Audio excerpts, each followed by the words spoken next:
ምርጫችን ምን እንደሆነ ካልገባችሁ መንገዳችን ለየቅል ነው የሚሆነው። ሰላም እንዲመጣ እንለምናለን፣ ሰላም እንዲመጣ እንሰራለን። ሰላም እስኪመጣ ግን አንቀመጥም፣ እናለማለን። ምርጫችን እንደሱ ነው። ብዙዎች ሰላም እያሉ ኢትዮጵያ ውስጥ ባለፉት 100 ዓመታት ሰላም አልነበረም። አሁን ፌስቡክ እና ዩቲዩብ ስላለ በየቀኑ ስለምንሰማው ነው እንጂ የበዛው ሰላም አልነበረም። የአፄ ቴዎድሮስ ታሪክ ዘመቻ ነው።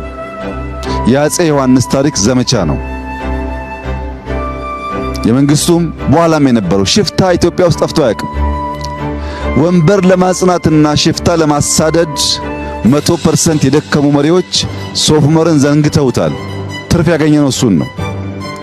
ሽፍታ ባህል ስለሆነ እያጠፋ ነው። በአንድ እጃችን እናለማለን ካላልን በቀር ራሱ የምንመኘውን ሰላም አናመጣም፣ አናጸናም። ሰላም ከልማት ውጭ አይጸናም።